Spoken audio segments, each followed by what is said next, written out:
Okay, welcome back to the LL Hoops booth here at the Lancaster Limited League Media Day here at LNP. And Charlie Fisher's here with us from Manheim Central. You're getting your football players back here just in time, to get going. And we were talking a little bit just before we got started, about getting some of those football players back. And, how does it really help? Obviously, your basketball program having, the high expectations of your athletic program kind of rolling into basketball then. Getting our two football guys, Zach Horn and Aaron Ennerline, back helps give us more depth and senior leadership. And yesterday we scrimmaged Cumberland Valley and Lower Dauphin. Some shell shock moments for the younger guys, which is always a good thing. But I think having those guys back is going to help propel us to where we're hoping to get to. Right. Expectations. Those guys. That's all they do on the football court. But you guys last year for basketball as well. You really have created expectations now for the basketball program. How does that feel going into a season that you've got some pretty lofty expectations now? It feels good, but it's one of those situations where when you build something, you're focusing on the build. And then last year we got to not quite that pinnacle, but pretty darn close. Sure. And that's sort of, you reach that goal and then sort of feel the monkey off your back. And it felt different this fall because we're focused on what we want to do. And then you start practice and then you hit your scrimmage yesterday and you sort of, like I said, you have that shell shock moment, and now you're back to, in your mind, what can we do to maintain? And that's where it's a little unknown for us as a program. Sure. There's only so many emotions left in the tank. There's not much. I can give you 80 emotions in 5 seconds, but our biggest thing is that we need to understand that it just doesn't happen. It's probably harder to stay where we want to be than it is to get to where you want to be. Because once you get there, you're sort of like, this was our goal. Mm-hmm. And now you got to talk about the emotions left in the tank. Now you got to do it again. And that's where it's sort of like I was just talking to Coach Berryman. That's where you think like Coach Berryman at LS and Coach Walk and a lot of the programs that are always there, it's right. It's hard. Those guys make it look easy. Yeah. But it is tough, and that's where we really want to hone in. And it doesn't help that Warwick, who is probably or definitely a top 2 team back this year in the league, is trying to get us. Yeah, they're beating down. That makes it a heck of a lot harder. Yeah. This is your favorite day of the year, isn't it? You get to talk. And I saw him out there. Number 1's coming back. We know he is probably the most athletic freak in the entire conference, dunking and everything else. What does his next step have to look like in order for you guys to get back to that? And who is that? Aaron Enterline. Okay. So Aaron Enterline, athleticism-wise, does things that just makes your jaw drop. Mm-hmm. And the more confidence he got last year, the more often we saw that. Now, what he needs to be able to do this year is understand that he needs to do those same things with the ball in his hand more. If you go back and watch our games, Trey Grube, who graduated with 1,700 or whatever points, he had the ball in his hands a lot. And our point guard, Zach Benner, also graduated. He was sort of that calm. So Aaron would get the ball, he would do his thing, and then he'd run back on defense. Now Aaron's going to get the ball, not necessarily with the intent to score, but to get the ball to create, to move, and then with the intent to score. And that's where he's going to see a different role. He's going to have that ball in his hands more, which probably will lead to a few more buckets than he did in some games, but as a whole, it's more of that create, more be that calm. And that's what we're going to be looking for him with everything in regards to that. Right.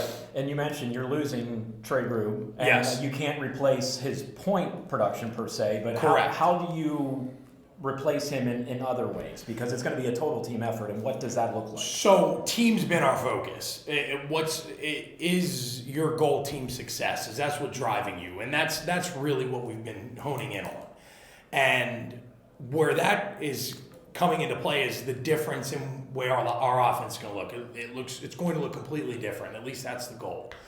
And then defensively, it's team defense, and we'll continue to do what we do and switch it up and go from there. But we're going to be more athletic. We're going to be longer than we were last year, and I'm hoping that can create more transition into some easier offensive buckets. Defensively, we were good last year, but I didn't think our defense led a ton to our offense. This year, I think our goal is, can our defense create our offense? And that's what the hope's going to be. Wow, that's really interesting that, with such a successful season that you had last year, that it sounds like you've got a lot of work left. We do. We have a lot, and that's where you mentioned the emotions thing. That's where it's sort of getting through to our players that this isn't going to be given. And I think it's going to be very hard for us just on night in, night out with the section. I mean, it's hard for multiple reasons. One, because we did what we did last year. I mean, the year before that, we were in the league semifinals. I mean, like it was Mayheim Central, Warwick, and Hempfield 2 years in a row in the league semifinals. And so, I mean, from that perspective, it has helped. And we lost a guy like Judd Novak, who's leading Kutztown to the Elite Eight in the National Football Playoffs. Right. Then we lose Trey Grube, and now we're in a situation where we need new guys to step in and be leaders, and that's going to be difficult. And what makes it harder is you've got a team like Warwick, who has the whole team back. So now we got to chase them. But not only that, the rest of the team is in our section are going to be like, well, we need to make sure we take care of business with Mayheim Central. Right, we need to beat Mayheim Central, and then see what happens with Warwick. And that's where we're sort of in that between a rock and a hard place, and we just have to make sure that we're ready to go.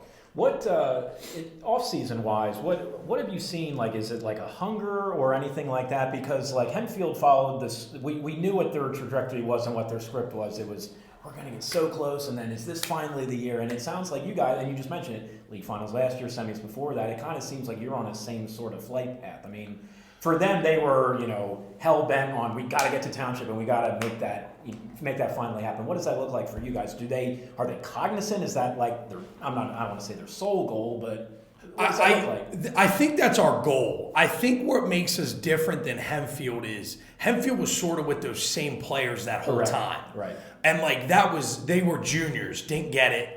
And they're like, this is our last hurrah. Right. And that was sort of the thing. We're in that situation where we have guys that made it that are coming back. We lost the seniors that were trying to turn the program around. And now we got a bunch of young guys who don't have that experience that we're sort of saying, hey, you need to figure this out quick. And the reason why it's so hard is because they don't have until January to get comfortable. Right. We got to win now, and that's sort of where it you have changes. to get off to a fast start. We you obviously to see the sense of urgency is obviously there. The question is whether or not it translates down to the guys.